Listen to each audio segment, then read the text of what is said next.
Welcome to Motivational Humanity. You are not alone. Picture a man standing in a room full of people he knows. His coworkers are laughing at something near the drinks table. His old college friend is telling a story he's heard 3 times before. Everyone in that room could say his name, could wave at him on the street, could tag him in a birthday post. And yet, if you looked closely at his eyes, you would see something almost nobody notices. He is standing in a crowded room, completely alone. This is not a rare picture. This is happening right now, in millions of homes, in millions of quiet cars, in parking lots, in millions of men who are technically surrounded and emotionally stranded. Recent research suggests that roughly 1 in 4 young men, somewhere between the ages of 15 and 34, quietly carries this exact kind of loneliness. Not the dramatic, movie version of loneliness. The invisible kind. The kind that still goes to work, still shows up to the barbecue, still says, "I'm good, man," when someone asks how he's doing. So today, let's sit with this question together. How is it possible that in a world where we can send a message to someone on the other side of the planet in half a second, so many men feel like they are shouting into an empty room? If you are a man watching this, I want you to let your guard down for the next few minutes.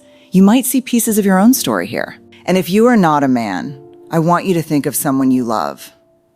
Your father, your brother, your husband, your son, your best friend. Because understanding this pattern might be the thing that helps you reach him before the distance becomes permanent. Stay with me until the end, because I'm going to give you real, practical steps, not empty advice like just open up more. 2 different definitions of the same word. To understand why so many men feel alone, we have to first understand that men and women are often not even talking about the same experience when they use the word lonely.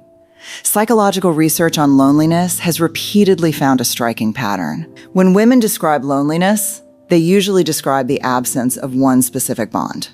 A partner they can be vulnerable with, a best friend who truly knows their inner world. But when researchers ask men to describe their loneliness, something different comes up. Men far more often describe the absence of a group, a crew, a tribe, a team they belong to. Here is the paradox that breaks so many people's hearts once they understand it. A man can be married to someone wonderful, come home every night to real love, and still feel a hollow ache, because he has no circle of other men where he can just exist without performing. His partner can fill one room in his heart. But there's an entire wing of that house that only male friendship was ever meant to furnish. And here's the second, trickier layer. Having male friends doesn't automatically solve it. 2 men can spend 3 hours together talking about a playoff game, a car engine, a promotion at work, or the latest news cycle, and walk away feeling like nothing actually happened between them. Familiarity is not the same thing as intimacy. Real friendship, the kind that reaches into loneliness and pulls a person out of it, requires something much riskier. One person saying out loud, "I'm not okay right now," and trusting that the other person won't flinch. For most men, that sentence has been quietly forbidden since childhood. Long before they could name it, they absorbed a rule book. Be strong. Don't cry in front of people. Never ask for help. You can handle yourself. Be the shoulder other people lean on, never the one leaning. Weakness gets remembered. Weakness gets whispered about later. So a boy grows into a man wearing a very well-built mask, and that mask does keep him safe in a lot of rooms. Job interviews, negotiations, first dates. But that same mask becomes a wall. It keeps pain out of view, but it also keeps connection out of reach. Think about how early this training starts. A 7-year-old falls off his bike, skins his knee badly, and the first words he hears aren't, "Are you okay?" They're, "Shake it off. You're fine." A teenager gets his heart broken for the first time and is told to man up instead of being allowed to actually grieve it. None of these moments feel dramatic on their own, but stacked together, year after year, they quietly teach a boy that his inner world is something to manage privately, never something to bring into a room with other people. By the time he's 35, that lesson isn't a rule anymore. It's simply who he believes himself to be. And so he ends up trapped in a loop that would be almost funny if it weren't so sad. To stop feeling lonely, he needs honest friendship. To have honest friendship, he needs to say the true, unpolished things happening inside him. But saying those things threatens the very image that protects him. So he stays quiet.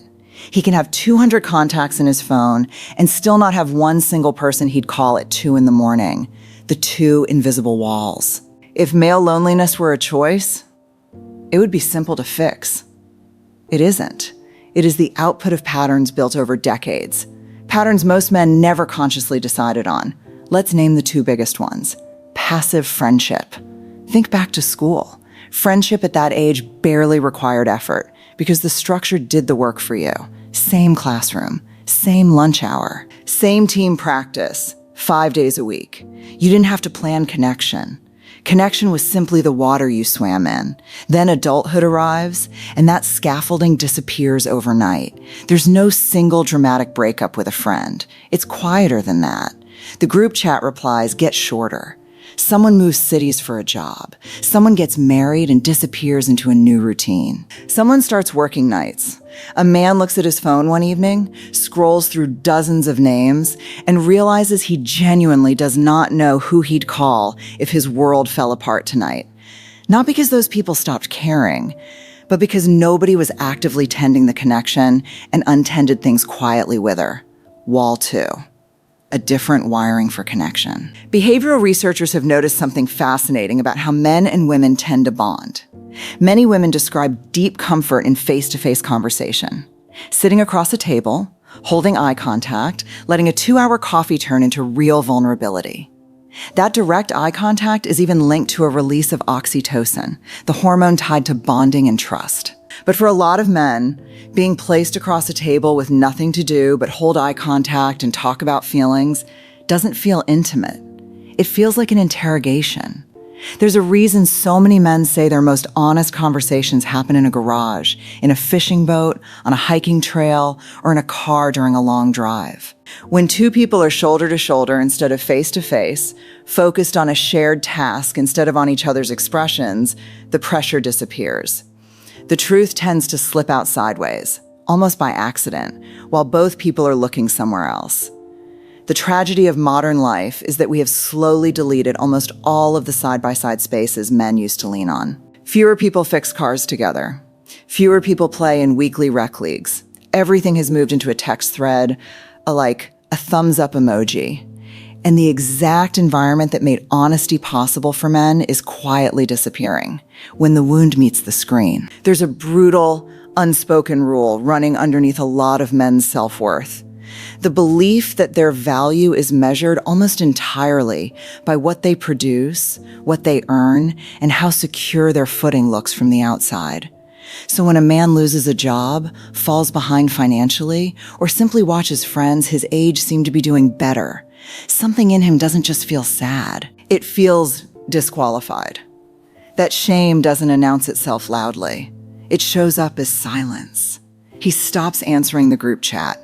He skips the reunion. He tells himself he'll reconnect once things are more stable, not realizing that the very moment he most needs people is the moment he's hiding from them because he's terrified of being pitied. Into that gap steps the digital world, and it is more than happy to fill it.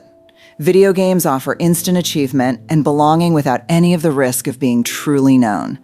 Endless scrolling offers the illusion of connection without its substance. Pop culture has even started to romanticize this. The lone, brooding man walking through a rain-soaked city, seemingly complete on his own, has become an aesthetic. It's easy to start mistaking isolation for strength, solitude for sovereignty. But here's the hidden cost nobody warns you about. Those platforms don't just fail to fill the gap, they widen it. Every scroll shows a curated highlight reel of other men who look richer, more accomplished, more surrounded. Instead of easing the ache, the feed becomes a scoreboard that reminds him again and again that he's somehow behind. What began as an escape slowly turns into its own kind of prison, and the walls just keep quietly closing in. And here's the cruelest part of the trap. The more time he spends there, the less practiced he becomes at the exact skill he actually needs. Sitting in a room with another human being and tolerating the discomfort of being truly seen. Digital connection asks nothing of you.